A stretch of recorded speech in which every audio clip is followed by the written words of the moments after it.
Mm-hmm.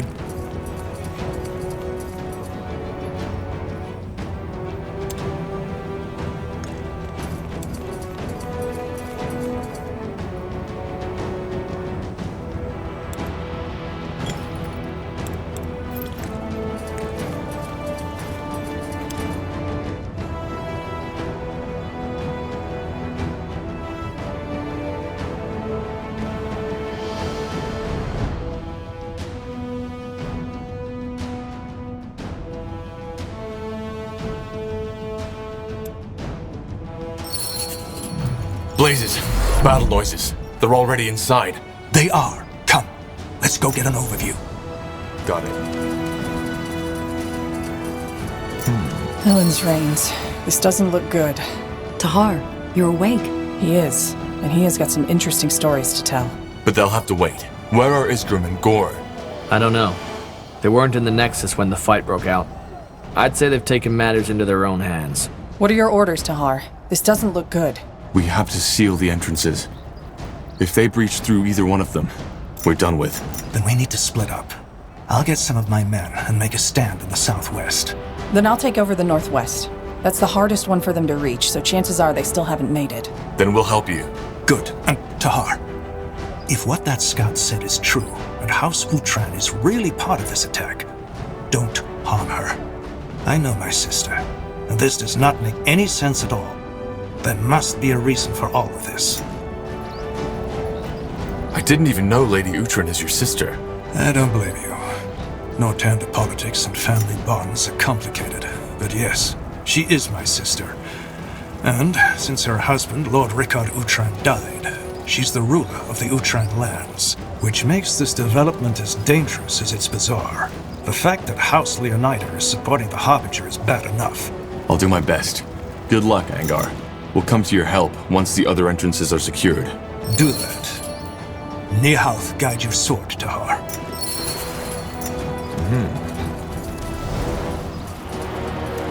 I am ready.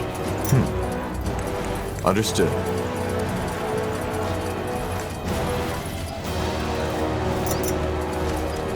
Will do. What do we need?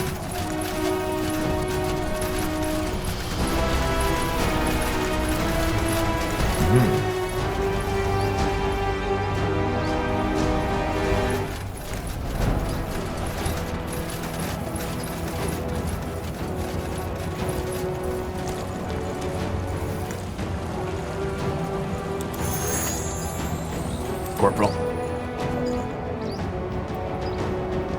Yes?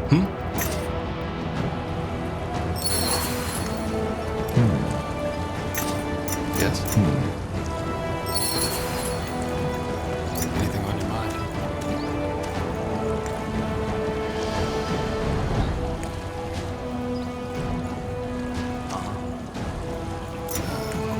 Yes.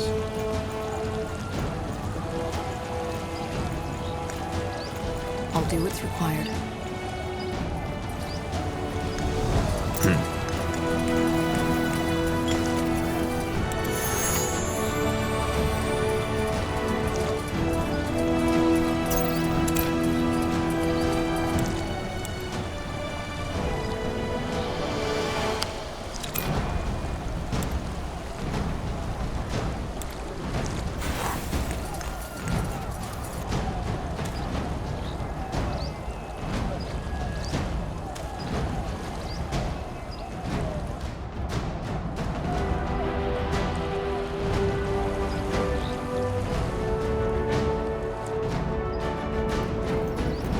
What do you require?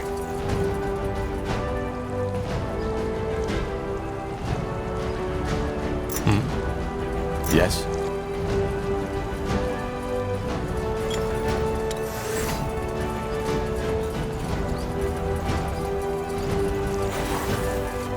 Let's see. Tahar, you're awake. Shit. So they've already breached the outer walls. They will soon. That masked thing on the other side. I don't know how he does it, but he's draining me. Drain.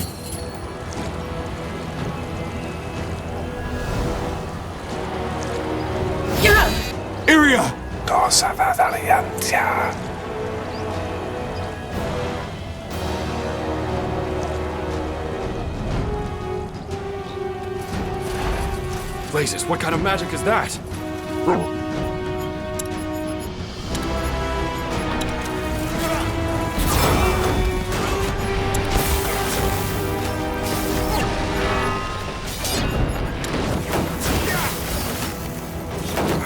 Blazes!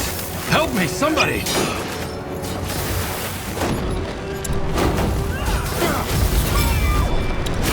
One down! Not the real one. Blazes! I'm injured. Help me, somebody! Killed one of our heroes. What's next? Come on, don't die on us now.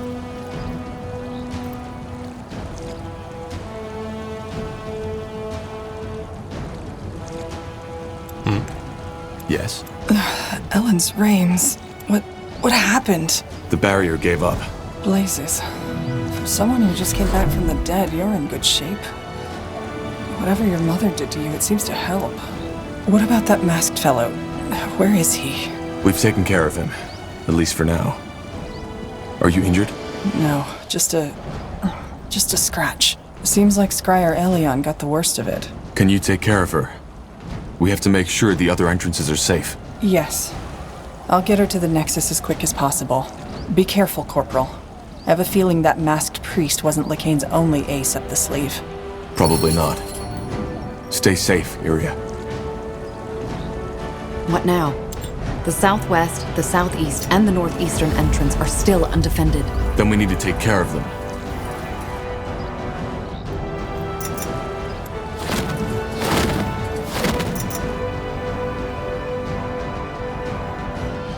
Sure.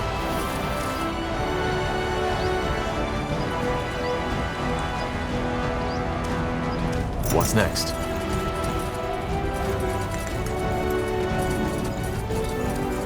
Is there anything you need? What?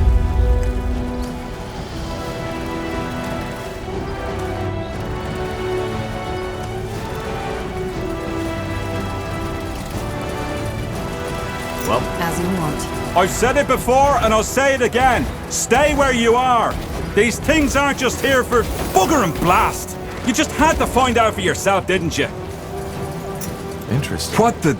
Tahar? Is that you? I'll explain later. What's the situation? What are those things? My newest invention. Or, to be more precise, my newly recovered Shaper technology.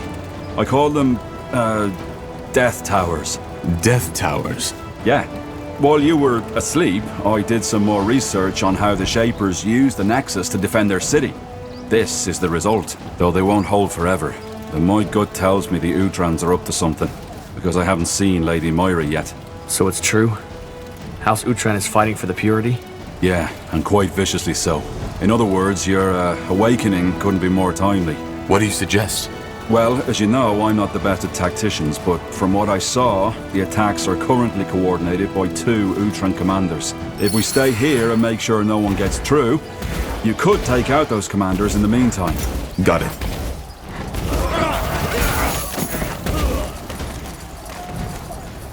It will be.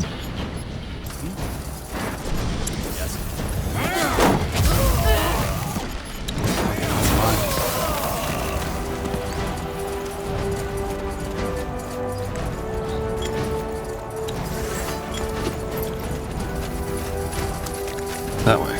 All right.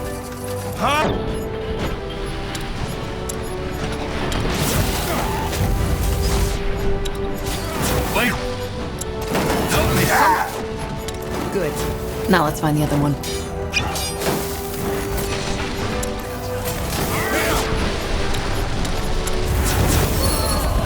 Got it. Blazes! That's Lady Myra Utran.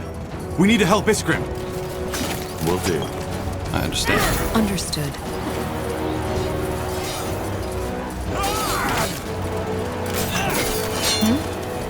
They will fall. Die already! All right. One more step. slit my throat! Lady Mira, what? Shut up! Tell me one reason I shouldn't kill you. Let me think. How about the fact that if I die, the Utran lands will fall into chaos and you'll have another civil war at hand? Just what you need right now, isn't it? Not to mention that the poor, precious Lord Marshal would be heartbroken, losing his sister like that. I hate to say it, but she's right. We cannot let her die. But I don't understand. Why did you betray the crown? Explain yourself. Explain yourself.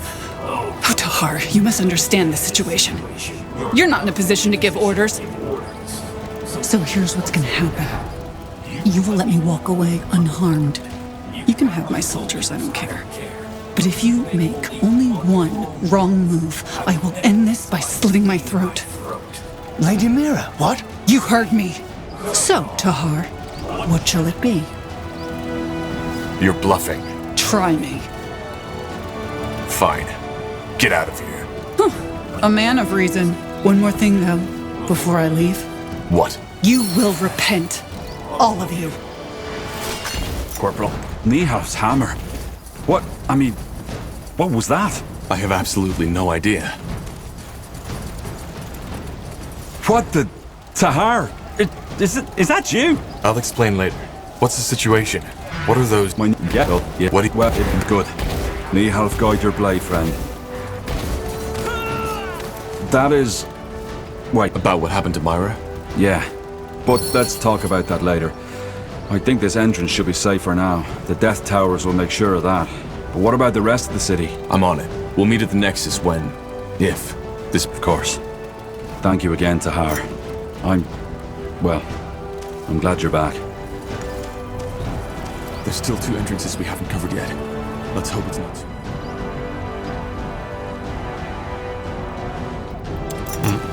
If your life depends on it.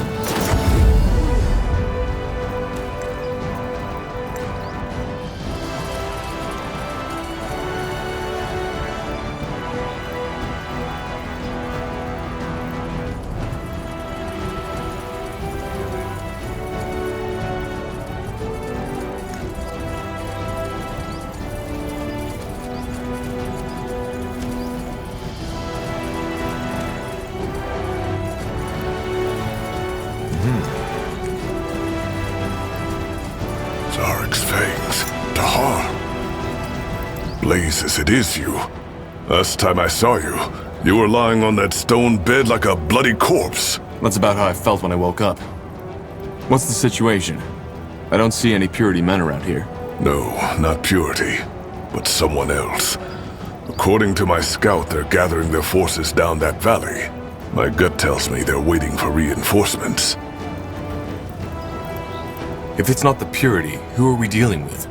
Another one of the royal houses? No, I don't think so. To me, they look like bandits. But they're fighting under Aeonir's banner. And the man my Kayran hunter took down had the Purity symbol tattooed right across his forehead. The Bane. The ones who massacred the Nortander outpost in Leafshade. Huh. Yeah, that fits. Damn it. What's the plan then? Well, now that you're here, I say you move out and crush them. We'll hold our position and cover your backs. Simple enough. All right then. Move out. There's still 2 entrances we haven't covered yet. Let's hope it's not too late. Whatever's necessary. Got it. You read my mind.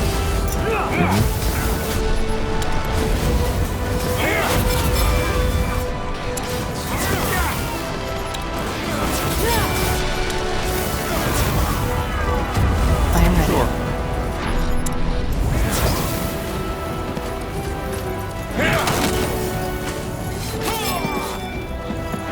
Leave it to me. I'm only getting started.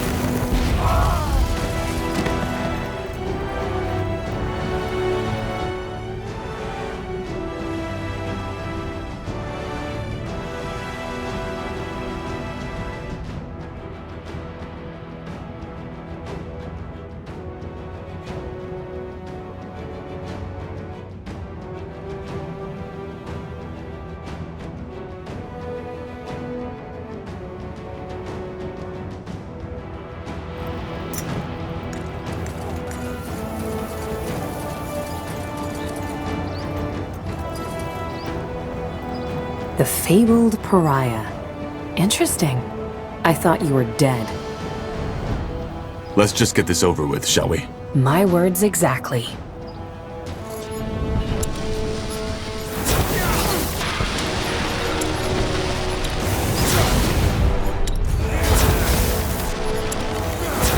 Not bad, Tahar.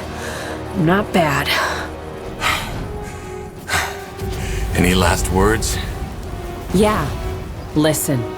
What the? Go after me and lose your city and your friend, or save them and let me go. Your choice. She got away. No time to go after her. We need to secure them.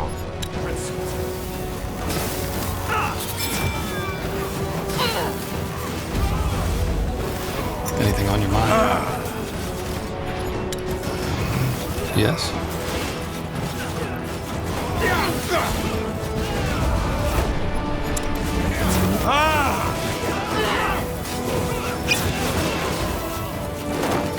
Prepare yourself.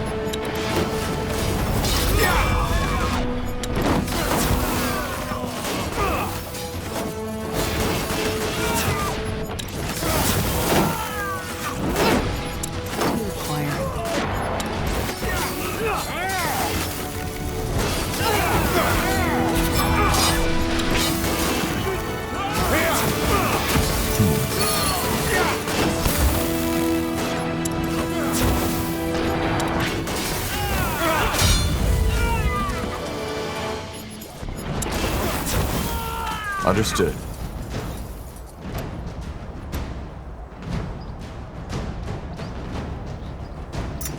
Now A trap. I should have seen that. their leader got away. I figured. But it won't be the last time we see her. We secured the entrance. That's what matters. What about the rest of the city? They attacked from all sides at once. Yes, I know.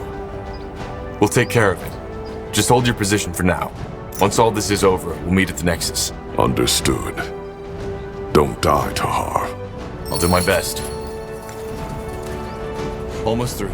Just one more entrance to go. All the more reason to hurry.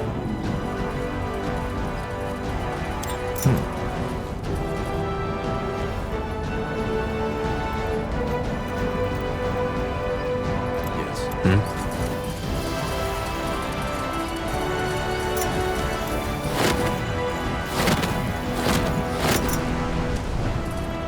Finally.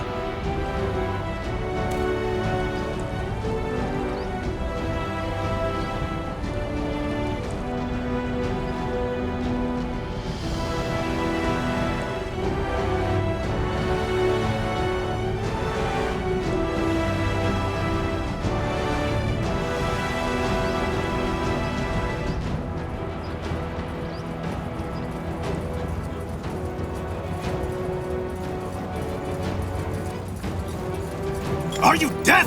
I said no! That machine will squash you like an insect!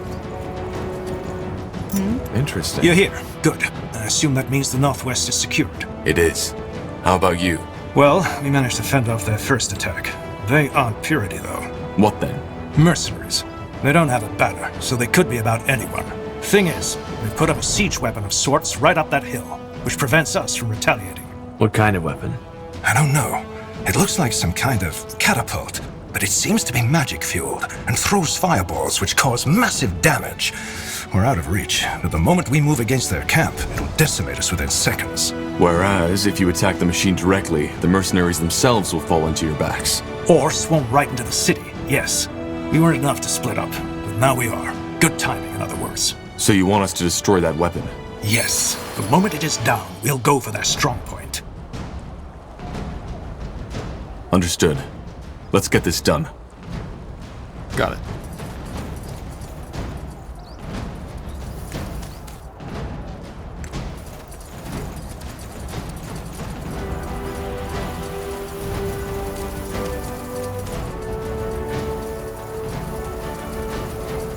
That way. All right.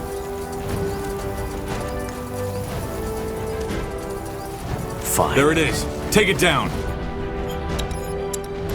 Kill them! That should do it. We should join Angar. He'll need help with his Killed one of our heroes. Hey, somebody! Is that all?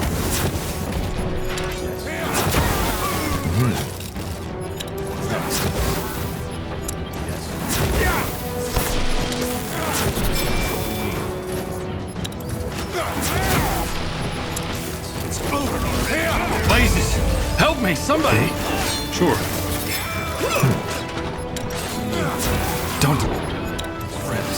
Just stay with me. Will do.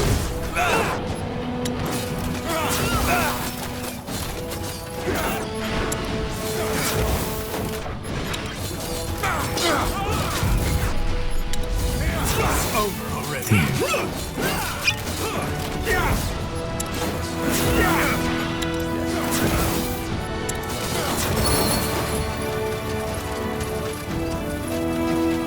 Blazes, this is Commander Blazes, Tahar.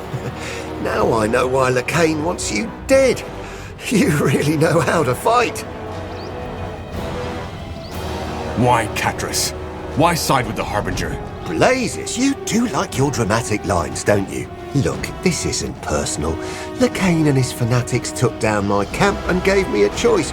Repent and accept the light, or have some stern-faced priest ram a bloody pike up me arse. So, unless you have some odd fantasies that I don't want to know about, don't tell me you wouldn't have done the same. A loyal man wouldn't have. Well, good thing I never swore loyalty to you or the Empire, isn't it? Don't kid yourself, Lord Marshal. You would have done the exact same thing. Pretend all you like, in the end we're all selfish pieces of shit, and the only difference between me and you is that I'm honest about it. Any last words? I hate to disappoint, but we're not quite there yet, friend. Goodbye, Tahar. Too bad we couldn't be on the same side this time. What the? Bloody coward. At least we secured the entrance. That's what matters. What about the rest of the city? Are we safe? Not yet. Hold your position for now. Understood. Tiara's blessings, Tahar. So many casualties. I just don't understand. We just ended one war. Now the Harbinger starts another. Human nature, Tahar. People need an enemy. Peace is always fleeting. Do you really think so? I do. What do you mean? She was possessed. This doesn't make any sense. I'm afraid it does. But again, I have a theory. Let's wait for Tahar. There you are. I've assigned troops to guard the entrances and double the defenses. If the Harbinger ever strikes again, we'll be prepared. Good work. Anyway, there are more important things we need to discuss now. For starters, what, by the Guardians, happened to my sister? That's a damn good question. Iskrim, you said that you have a theory. Well, yeah, I do. The rune. While you were asleep, I tinkered with it a little. You think the rune has something to do with this? A rune. But it's probably best if I show you. Follow me, Tahar. I'm coming too. All right, let's see. Turn around. Tiara's breath. Step forward. So, you get the idea. Mind control. Yeah. There are still some critical problems with it, and what I've done is far from what the Harbinger did with Lady Moira. But, Tahar, this rune, it has so much potential. If you thought what it does with the Godstones was fascinating, it's just the beginning. The Shapers, the Khazarlanthep, they knew their full potential. And this is the reason they were so powerful. Do you see it now? They... Have you lost your bloody mind? Stop that! Whatever it is! Stop it now! What? Stop it for fuck's sake! Fine. You're free. Go and take a nap. Unbelievable. This is unbelievable. So you actually possessed those men? No, I mean, yeah, the rune did. Look, Tahar, I know that I was maybe a bit too enthusiastic here, but can't you see the potential? Those soldiers, they do anything you command them to, without batting an eyelid. They still look hypnotized. Are they free now? Yeah.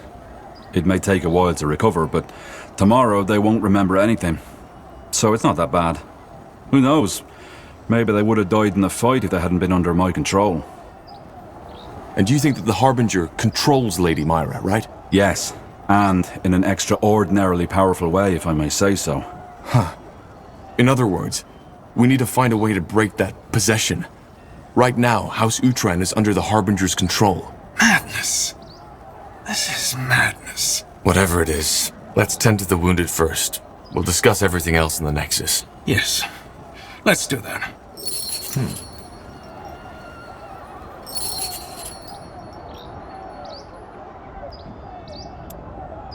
All right, let's catch our breath first.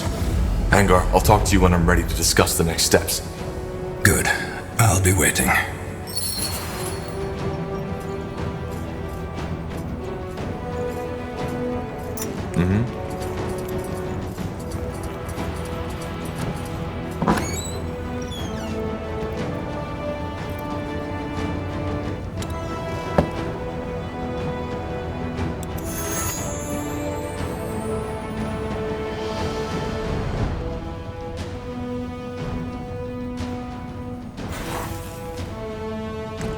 Got it. Let's see.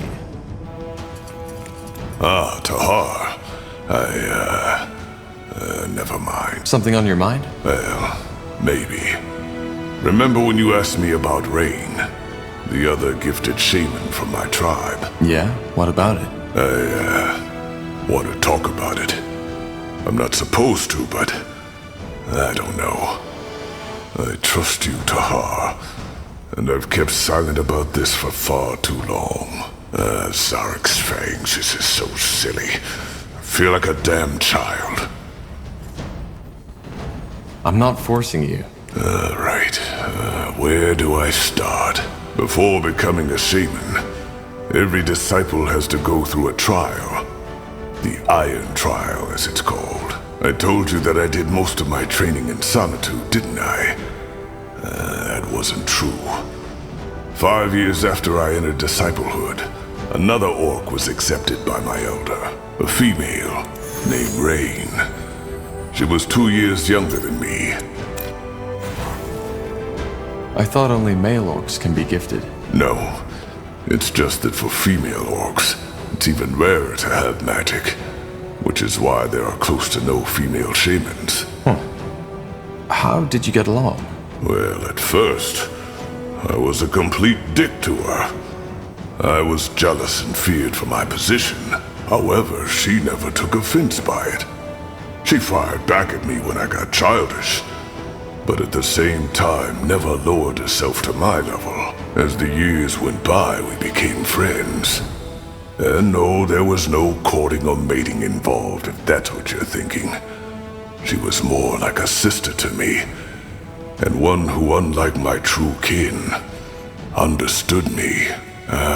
Those years in the Orcish steppes, they were special. We spent days, weeks out in the wild, doing whatever our elder tasked us with.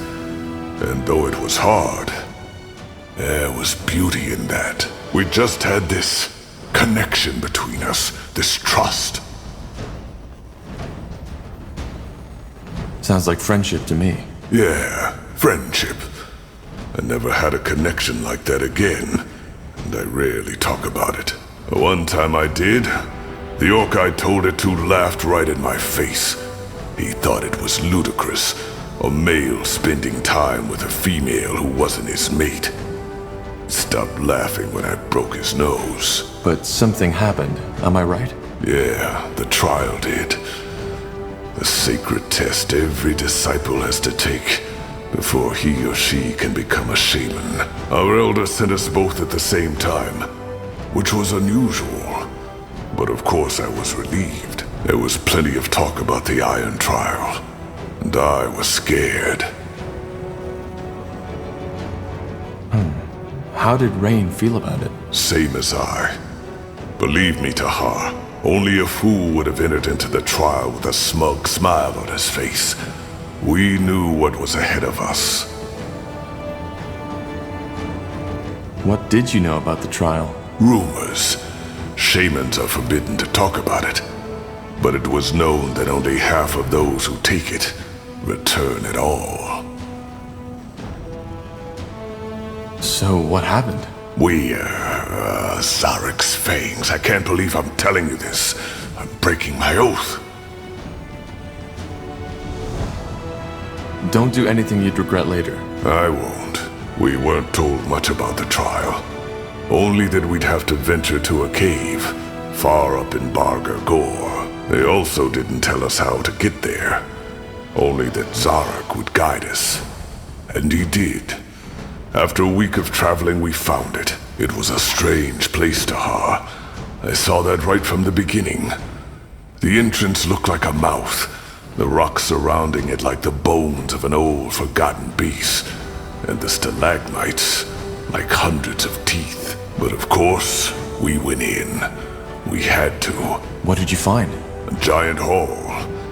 It was as mesmerizing as it was unsettling. There were murals and carvings all over the cave walls. Old glyphs that I'd never seen before. Shaper glyphs, maybe? No, not Shaper. They looked as if the Guardians themselves had carved them into the rock. Interesting. What else was there? Nothing. That's what baffled me. Apart from those murals, the hall was completely empty. And for some reason, the ground in that hall was completely smooth, like polished stone. There were braziers, one in each corner of the hall, and they were burning brightly. Rain was as confused as I was. But nonetheless, we entered the hall. And that's when the trouble began. Because all of a sudden, the exit was gone. No magical noise, nothing. Just in that moment when we looked the wrong direction, it disappeared. And instead of it, we were looking at another wall. How is that even possible? Maybe it was an illusion. That was our first thought too, but it wasn't. That new wall was as solid as every other rock in that hall. Strange. What did you do? Well, after we calmed down a little, we assessed our situation. We figured that this was the Iron Trial, and that it was our task to find another exit. So we started looking. But it was pointless. There was nothing. We couldn't even hear the wind anymore. For the next 14 days, we were trapped. We couldn't make that wall disappear, and no matter how long we studied the glyphs, how long we prayed, nothing happened. On the 5th day, our provisions had come to an end, save for half a skin of water and a handful of jerky. On the 8th day, it was all gone. Blazes. How did you survive? I'm getting there. As you can imagine, the thirst was the worst. It drove us mad, and we searched every corner of that goddamn hall for just a drop of water. Not that we hadn't looked before, but as you know, hope dies last. Have you ever had thirst, Tahar? Real thirst? Yes. Then you know what it feels like. On the 11th day, Rain and I were puking our guts out. Our skin had literally started to crack, and I felt as if I was burning from within. On the 12th day, we were only an inch from death. That's when the dream came. A dream? Yes, a shared dream, almost like a vision. We were still in that hall, Rain and I, but we were out of our bodies, floating like spirits. At first I thought we had died, then I saw what was different. The floor was full of blood, and that blood was burning. The murals and glyphs had started moving, twisting, like shadows dancing on a wall. That's when I first understood what they were depicting. For some reason in the real world, I'd never been able to. What did they depict? It showed what was expected from us, what we had to do to get out. Sorry this isn't easy. I've dreamed about those weeks ever since. But telling someone, It feels bizarre. If this is too hard for you, we can stop. Nonsense. I started, so I might as well finish. Zarek demanded a fight. Either one of us died by the hands of the other, or we would die there together. The Iron Trial. We were never both meant to pass. Truth be told, that doesn't surprise me. Yeah. And it shouldn't have surprised me either. But for some reason, I don't know. He had known Tahar, our elder, our master. He had known that it would come to this. Yet he still decided to send the two of us out at once. So you fought each other? No. Trial or not, I would have rather died than done that. And that's precisely what I told Raa'm. A god that demands a man to kill his own sister is not a god that deserves worship by anyone. But Raa'm wouldn't have it. She claimed that if both of us died, both of our lives would be wasted for nothing. I got angry and asked her if she meant that she wanted to fight me. She said no. I don't understand. She wanted me to kill her. She told me that she was already too weak to make it down the mountain anyway, but that I could still make it. Believe me, Tahar, if there had been any strength left in me, I would have punched her just for suggesting it.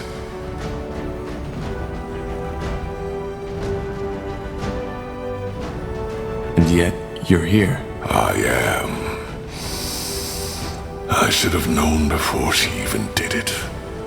She always had to have it her way, no matter the price. It happened when I was asleep. She took my dagger from its sheath, put it into my hand, and drove it through her throat without hesitation. When I opened my eyes, her blood was already all over my face. And as if Zarek had been watching all along, the wall disappeared. No noise. Just like that.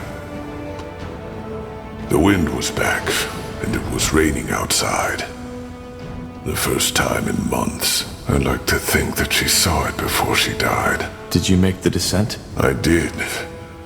There were berries in a mountain goat that had been hit by a rock slide, right next to the exit. It was so absurd I almost had to laugh. When I got back to the Elder's shack, I screamed at him, then broke down and started to cry. He just listened. In the end, he told me that we had both known what had been at stake. Yet we agreed. Choice and consequence. He made me a shaman the next day.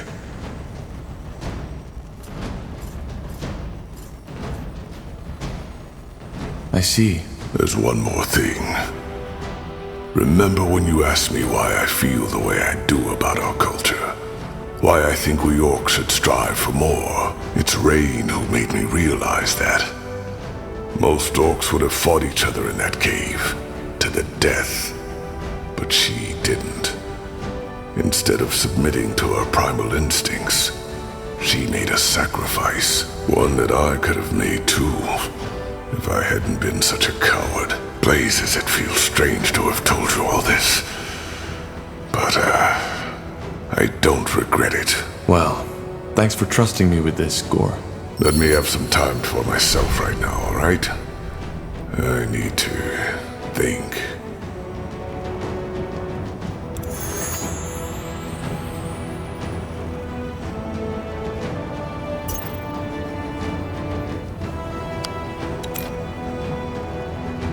What do we need?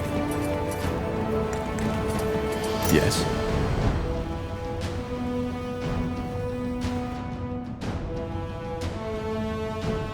Interesting.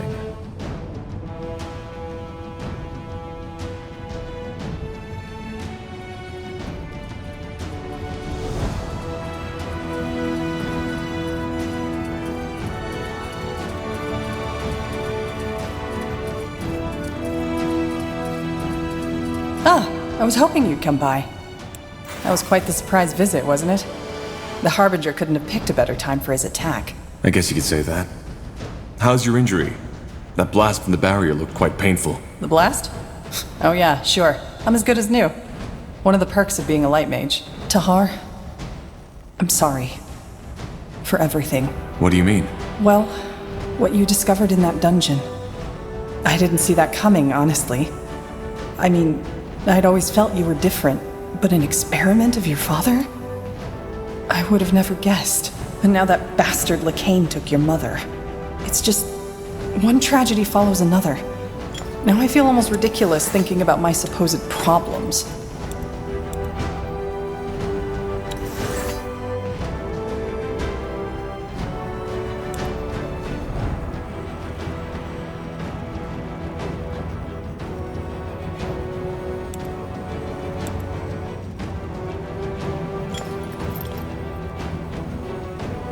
We can still save her. Yeah, I know. And we will. Blazes. How crazy does that all sound? A half-shaper whose mother's spirit has been stolen by a religious fanatic. If all this weren't actually happening, I'd think I'd be watching a bad play. Though you'd definitely be the tragic hero in this. And I don't envy you.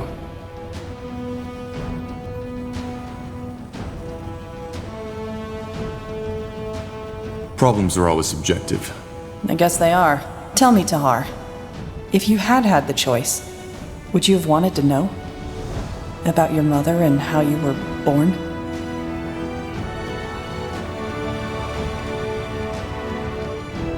Well, what about you? Your father also never told you who your mother was. Would you want to find out? Good question. On the one hand, yes, I think I would. But then again, I never made any serious efforts to find out. I guess in the end it wouldn't have really mattered. She is dead, I know that much. And whether she was a priestess of the White Tree or a slum dweller, it wouldn't have changed the fact that she wasn't there when I grew up. But you're a different story. Your mother is still alive. And she's a shaper. I mean, doesn't that change everything? Would you really have wanted to know? Yes. It's always better to know the truth. Is it? Sometimes I wonder if the truth doesn't just make it all worse. Anyway, shaper or not, it's good to have you back. Honestly, there were times when I was worried you wouldn't ever wake up again. I'm touched. You better be. Anyway, in case you were wondering, I'm not planning to leave now. If you need my help, I'll be here. Thanks, Iria. I really appreciate it. Great. And now that we've got that out of the way, you should get some more sleep. You still look like a walking corpse. Don't make a habit out of it. I'll talk to you later. Yes? Corporal? Need anything? You never told me why you fled Finan Mir. Fair enough. You've given me little reason to distrust you, so... oh well. Let's just get this over with. I already told you about my father.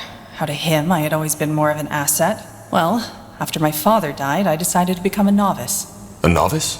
Someone aspiring to be a priest of Elen. I don't know why I did it. It was something my father had always considered a backup plan if an arranged marriage wouldn't work out. Part of it was probably because obeying my father was all I knew at that time.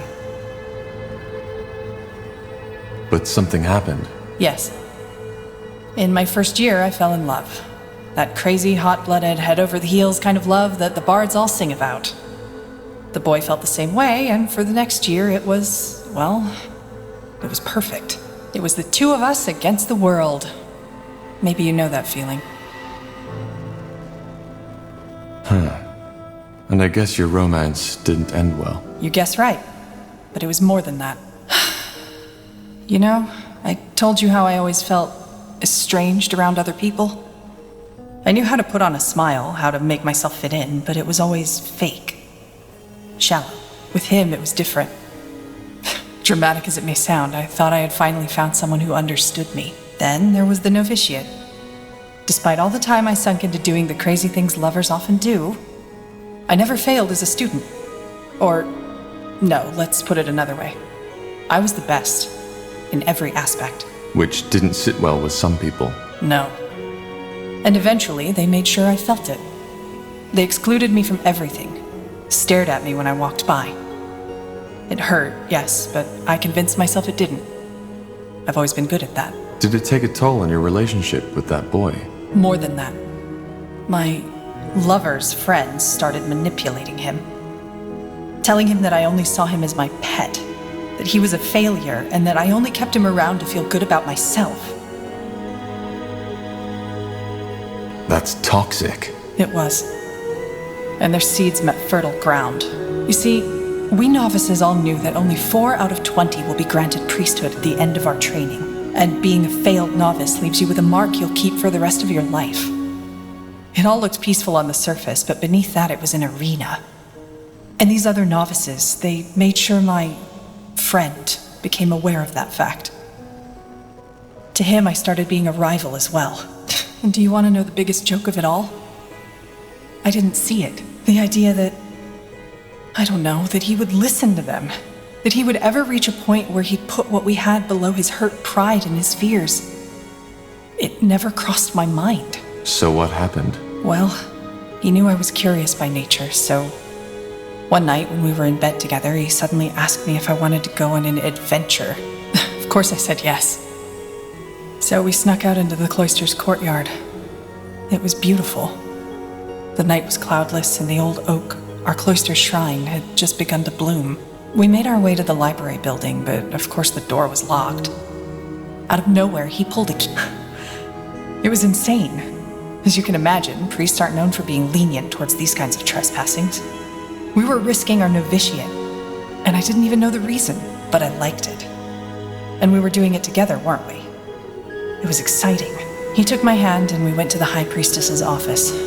We opened the door and went inside, and there he finally told me what we were here to open the grimoire. Whatever that is, it sounds like that was a terribly bad idea. It was. It was a stupid idea. And if I hadn't been so blind, so bloody naive... What did he ask you to do? To open it and try to read one of the spells. He teased me. Told me that I wouldn't be able to do it. Long story short, I lost control. The spell was too much for me to handle and it misfired. One moment I was staring at the pages, the next one, the library... How far did that fire spread? Not far. It was put out before it could do real damage. But, of course, that was the end of novitiate. I was thrown into the cell of shame and sentenced to 12 years of polishing prayer banks and cleaning floors in the shrine. Did you try to tell the priestesses the whole story? No, I just sat there and smiled. Of course I did. But my love had all his friends to back him up. To them, it wasn't even a trial. It was a feast.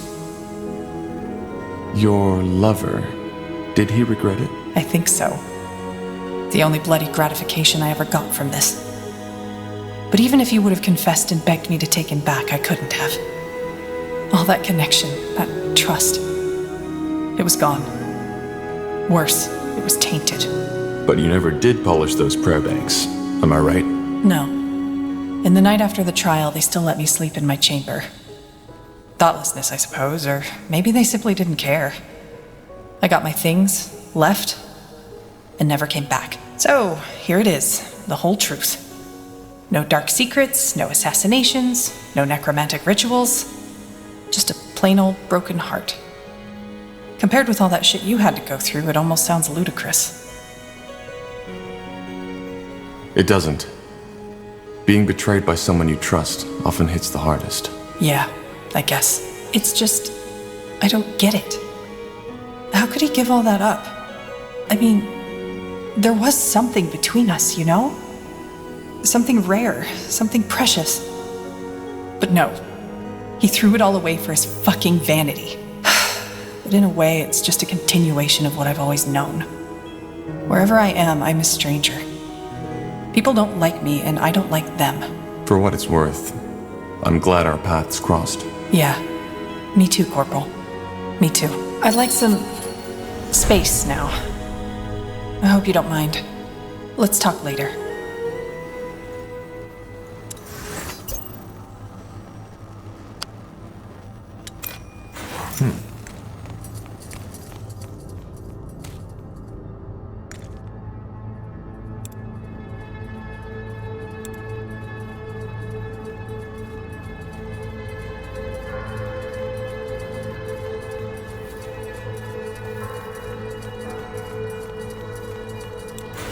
What do we need?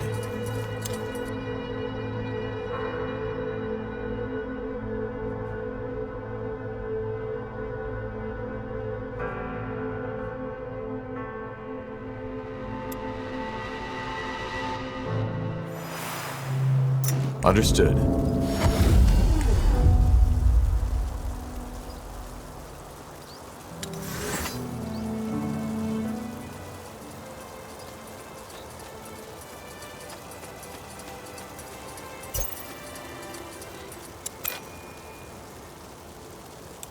What do we need? So, I guess we have some talking to do, don't we? You knew about my mother, didn't you?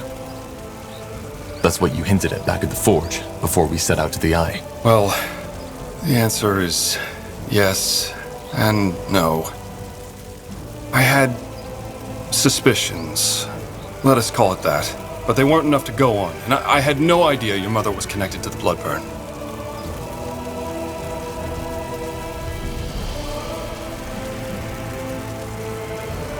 You should have told me. Is that so?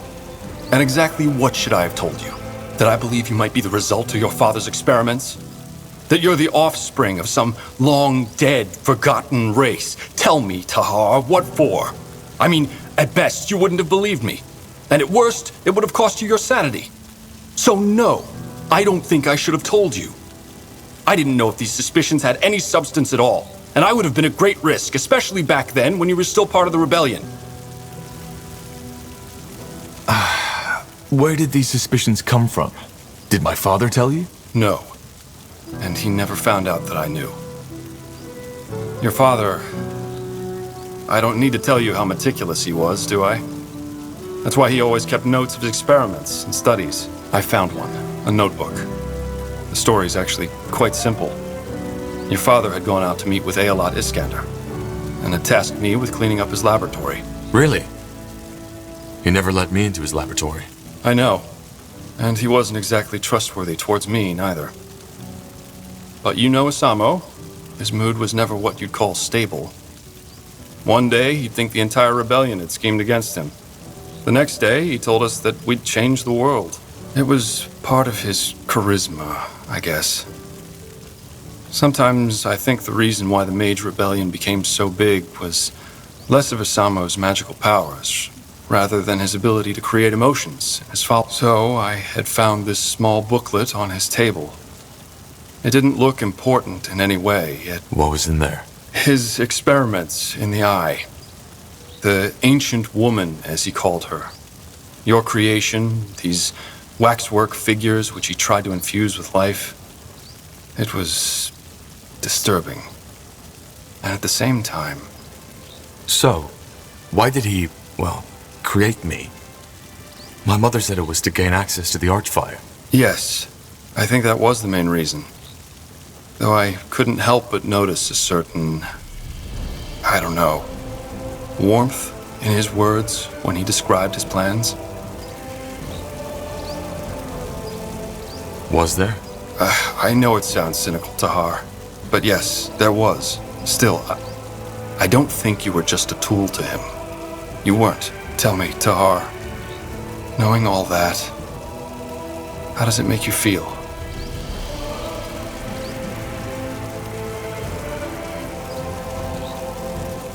Marvelous. Yes, I guess that was a stupid question. Either way, I think we both need some time to think. As I said, Tahar, I'm sorry that I didn't tell you earlier, but I simply didn't know what to do.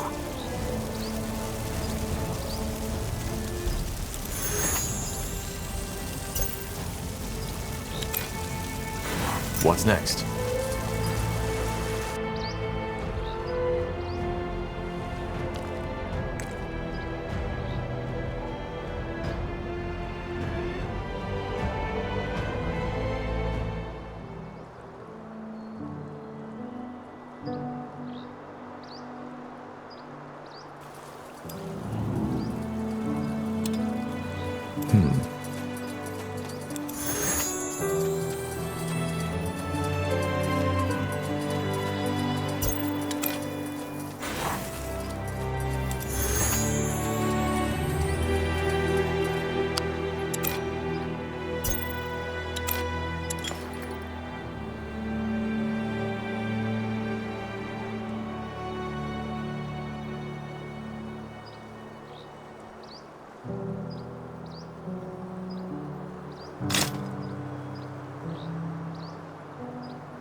Tahar, it is good to see that you have recovered. This place and these people lacked guidance without you. They did? Yes. The Lord Marshal tried to assume control, but as you might have expected, he did not have everybody's support. I was even fearing an internal power struggle, and I'm glad it did not come to that. I must say, Tahar, your mother, she is remarkable. I have always wondered what the Shapers look like, and now I do. It is fascinating, though I suppose this is a difficult topic for you. Forgive me if my words were inappropriate. All that matters is that we save her. We need to stop Lacane and get my mother's spirit back into her body. Yes, this is our objective. Is there anything else you wanted to talk about? Yes? What is it? So, Undergast, when you told me about your split with Lena, I got the feeling that you were more than just colleagues. You are asking if we were in love. Am I correct? Well, yeah, I guess. Then let me start by telling you that the term love is undefined and that theories about it conflict one another. I have read a lot of books on it, and I've studied the poems, and I've come to the conclusion that it is ultimately a primitive, carnal urge that people have come to romanticize for the emotions that come with it. I, myself, never felt it, and maybe that was because I saw the underlying mechanisms. I always found it strange how people overreact so strongly to such a simple emotion, and maybe that very fact stopped me from being able to feel these emotions at all. So, what you're saying is that you were never able to feel love, but then Lena came along and you did? No, it was not that simple. What stood out in our relationship was that we connected. I've never felt that before. You see, Tahar, to me, the bonds people have always felt peculiar, and I am not like Yana. Her mind simply does not have the ability to feel these bonds anymore. She had them once, but then she lost them, as she became a dreamweaver. My brain is capable of feeling these things, but I am unable to connect with the outside world. I only have my own mind as a frame of reference. For example, when a person tells you yes, whereas he or she means no, you might be able to feel this discrepancy because you are able to empathize with her. I can't. To me, this person's distress would make no sense. But then there was Lena. For some bizarre reason, she understood me and I understood her. Or at least, I thought that I did. It was as if this barrier, this shell that separates my mind from others, was pervious to her emotions. I know how strange it sounds, and I also have no explanation for why this was, yet it changed me. All at once, I felt connected. Do you know this feeling, Tahar? You have traveled with these people for quite some time now. Is there anyone you were, well, fond of?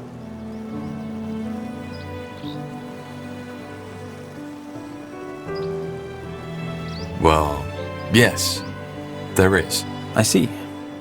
Then you probably know how distracting such a feeling can be. To be honest, when I first became aware of that bond between Lena and me, I was horrified. I could not focus anymore. When I sat down to write my studies, I realized after hours that none of what I had written made sense at all.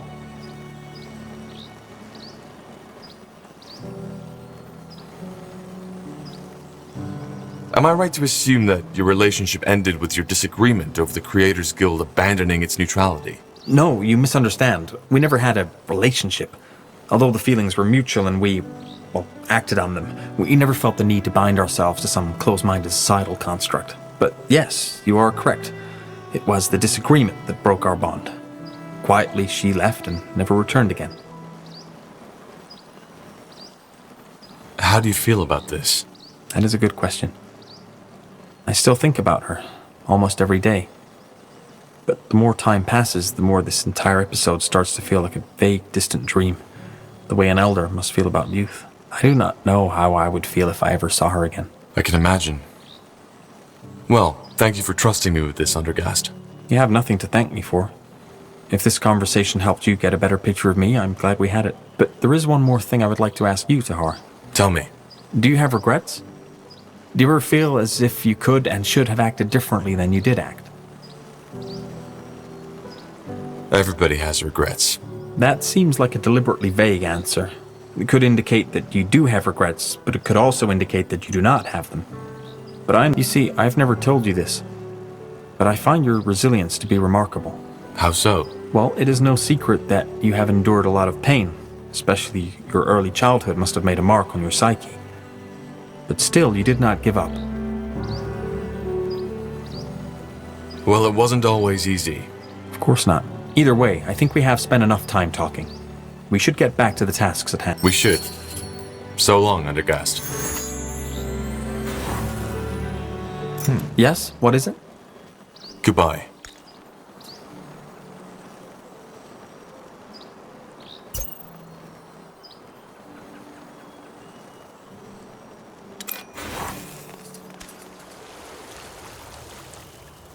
Now would you look at that?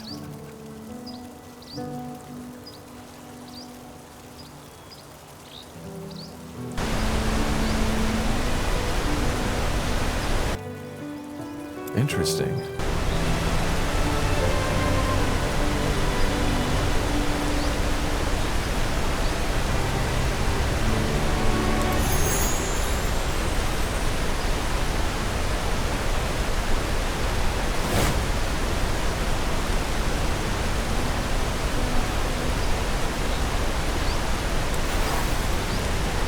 Yes. Yes, Corporal? How can I help? About you being an assassin. You said that you might be willing to tell me more about that at another time. How about now? I'm still not certain. The question really is, do you want to know? It might change something. Well, I wouldn't have asked otherwise. Tell me. All right. Where should I begin? Do you remember what I told you about that man who bought me from the Greyfell Bazaar? My owner?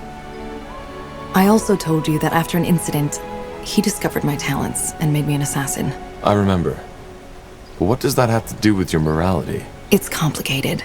The incident took place at a festivity. A lot of highly influential people were there, servants of the crown, wealthy merchants, nobles. My master knew all of Greyfell's elites. As always, at these festivities, it was my and the other slaves' responsibility to ensure the guests' well-being.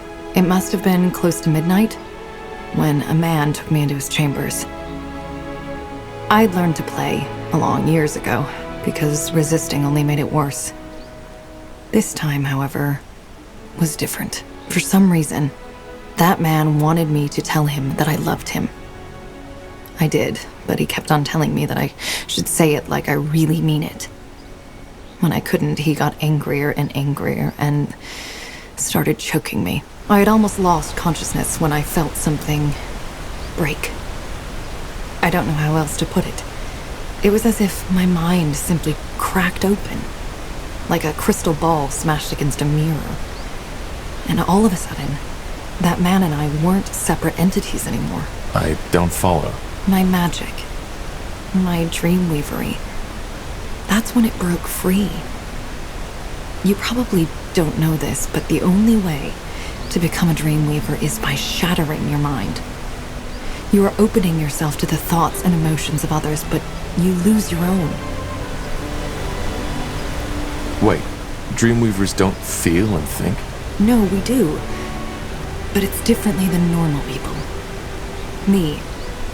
The Iana you're talking with is the result of long work and studying of human behavior. I know how to blend in, to seem like I'm just like you. But the world inside my head is an entirely different one. Again, it is almost impossible to put into words if you're not a dreamweaver yourself. What happened to the man? I killed him. It wasn't a conscious choice, looking back. I even think that shattering my mind was my body's way of ensuring survival.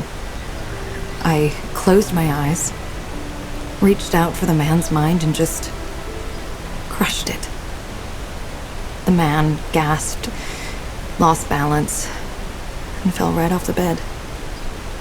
He wasn't dead yet, but unable to move. Like a puppet rid of its strings. At first I was disoriented, but then I felt it, for the first time. The urge. To kill him? Yes. To massacre him. Hear his screams. To see his life taken by my hand. I grabbed a lantern that was standing on a bedside table and knelt over him, and... well, you can picture the rest. To get back to your original question, that urge, it stuck with me. I think that the moment when my mind shattered and I became a dreamweaver was what unlocked it. Ever since then, I've found violence and bloodshed to be ecstatic, erotic even. And when I kill someone, like I killed that man, I feel alive. Actually, it's one of the few times I am capable of feeling anything at all. Huh. This is why you became an assassin? Yes. My master introduced me into the craft. Probably because he knew that my dreamweavery had changed me. I wasn't just a slave child anymore. I was a weapon now. More than that, even. I needed what these new tasks my master sent me on provided me with. It had become a basic need of mine. Of course, I briefly considered changing my profession after my master had his accident. But I didn't. Killing is something I need, as much as a child needs the love of his mother. If I don't feed my urge, I will die. Not physically, but mentally. I just know this.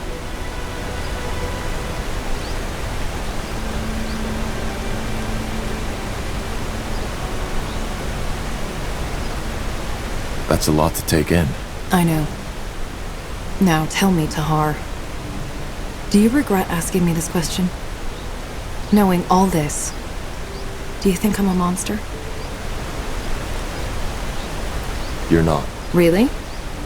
That's unexpected. Anyway, I would like some time for myself now. I hope you understand. Yes? Yes, Corporal? How can— Goodbye. Let's see.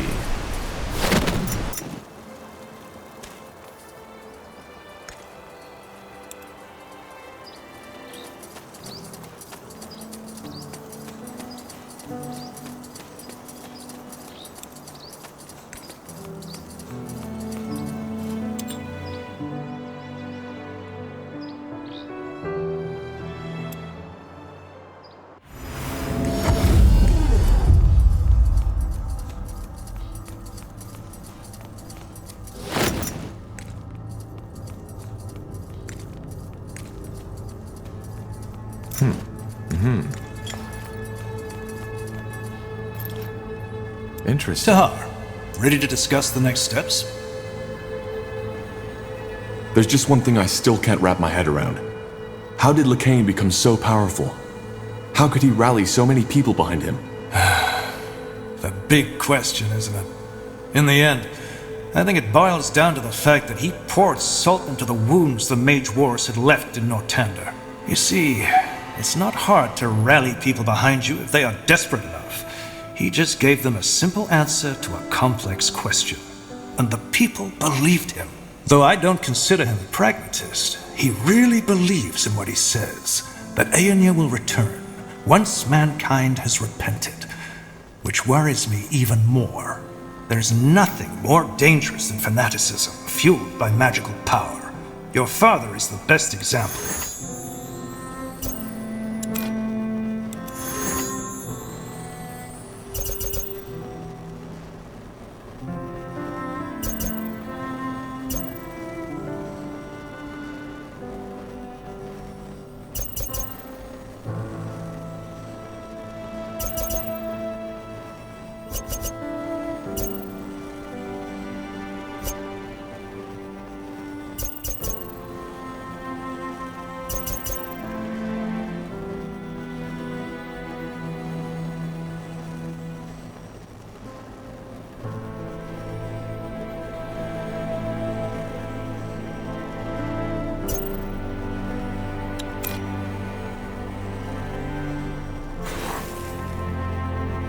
I want to talk about Sentenza. His death. Well, what is there to say? As I heard the story, he didn't leave you much choice. So you're not angry? For you defending your life? No. I never understood why he was so obsessed with hunting you down to begin with. But he was acting on your orders. Well, Yes, strictly spoken, he was. You were a traitor, or at least that's what we thought back then. That witch hunt in Iskander, the battle at the Eye, that was his choice. Why? Why did he want me dead so badly? Well, I can only guess.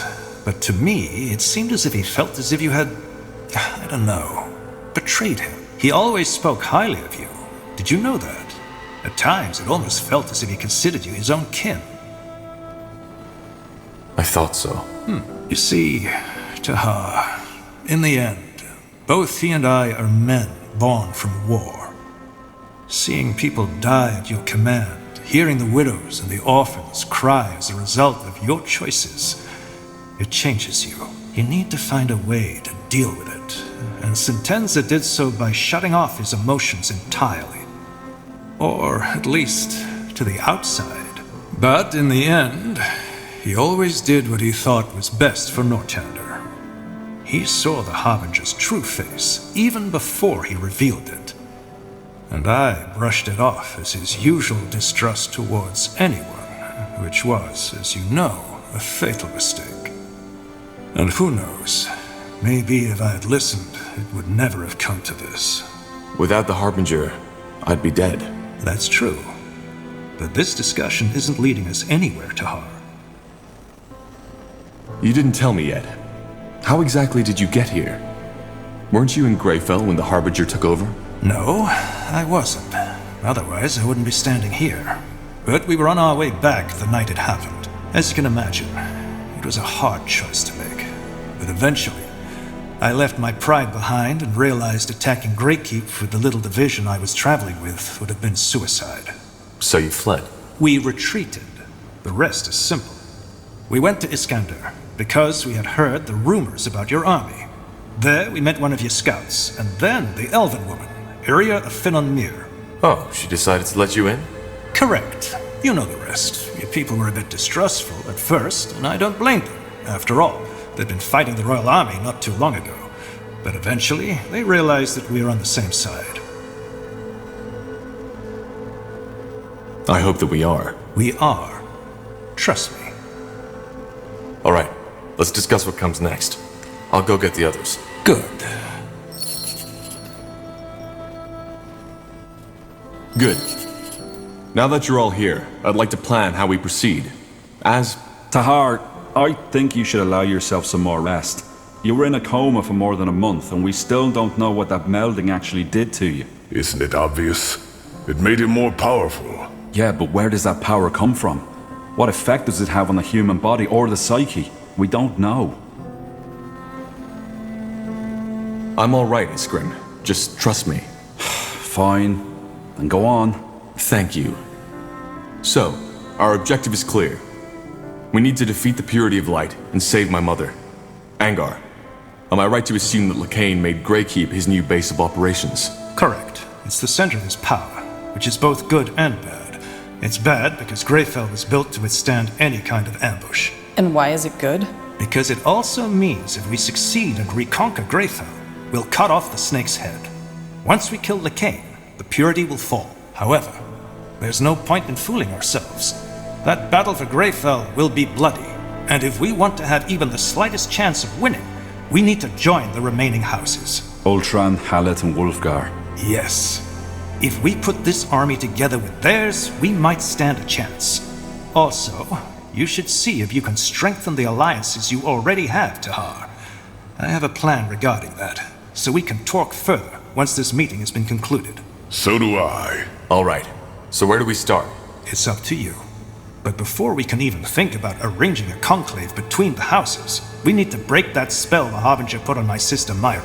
Iskra, any ideas? Actually, it should be simple. We need to find the one controlling her, take the rune, and, well, destroy it in the forge. And who is controlling her? What if it's the Harbinger himself? I doubt it. The manipulator has to be physically close to his subject, so it'll most likely be someone in Lady Myra's army. But your rune will react to another rune's presence, so once that person is near, you'll feel it. Good. Then I have a plan. The Harbinger has taken up position in Iskander, between the Utran and the Everlight border. You know that place, Tahar. It's where your father started his rebellion, and where Sentenza almost captured you. The Loyalist camp. So what's your plan? We strike in full force and take the castle. He'll be forced to initiate a counterattack, and my sister's armies, the Utran army, will be the closest ones at hand. A bait. Yes, we hold the castle against the main army, whereas you, Tahar, and a small troop get behind enemy lines. You find the rune carrier and strike from the shadows. Obviously, you'll have to act quick. We can't hold against the entire Utran army forever. All right. So we take over the castle, wait for the Utran armies to cross the border, sneak behind their lines, and eliminate the rune carrier. And once Lady Myra is freed, we will try to gain the support of House Hallett and House Wolfgar. Yes, though we'll need to take care of something else before that. But let's discuss this when the time comes. Agreed. One more thing. This will be dangerous, and our original mission has been completed. In other words, if any of you are thinking of leaving, now is the time. Well, then we best get prepared now. I'll tell you when we head out. Understood. Tahar, I'd also like to talk with you if you have a moment.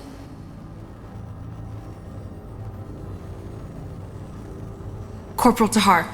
A word, if you will? Who are you? Private Miller, Corporal. I'm from the Royal Army and came here with the Lord Marshal. We've captured someone who we suspect belongs to the Purity. He was seen in the deserted village outside this city, and he looks suspicious. He claims to be a simple courier sent to deliver a message to you, but we didn't want to take any risks. He's outside, near the entrance to the caves. I see.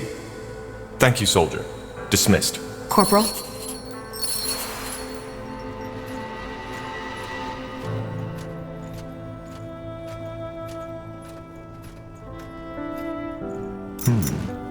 Will do. You said that you have an idea on how we can get more allies to fight the Purity. Yes, I do. It's someone you're already familiar with. At least, according to your friend Iria. The Iron Falcons. You want to convince them to join our troops? Not all of them, obviously.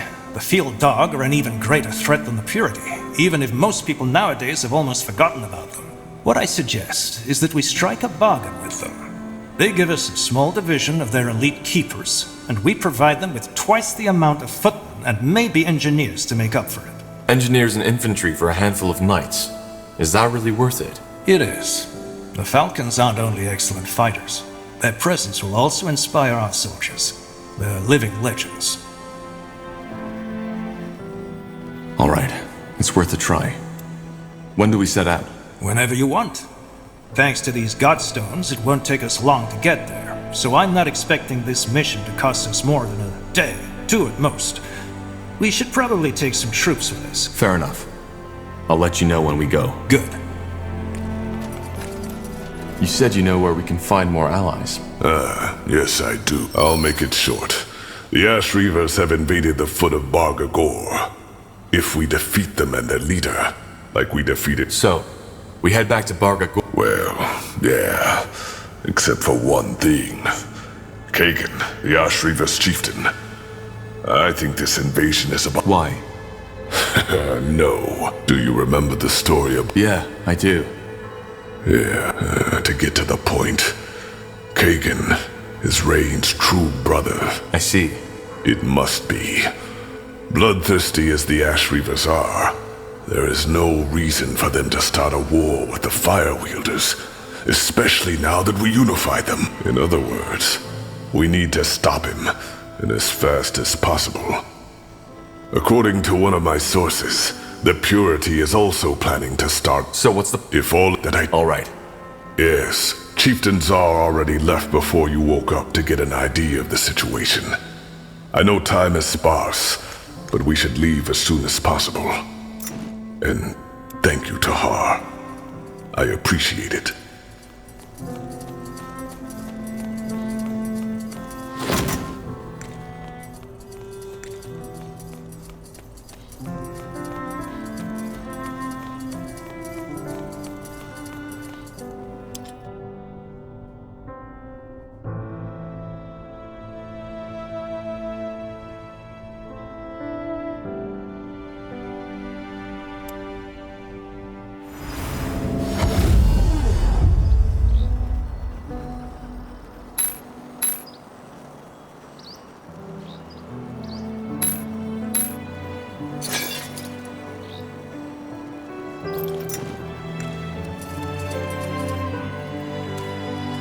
Now would you look at that? What do we need?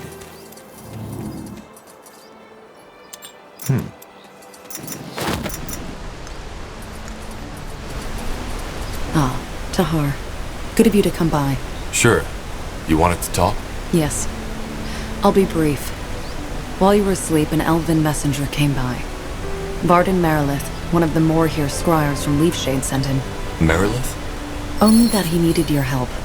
They, that is, he and a couple of his followers, seem to be somewhere deep in the Leafshade jungle, near the Halayish ruins. All right. We might look into this. We should. Is there anything else you wish to discuss, Tahar? Yes? Yes, Corporal? Goodbye.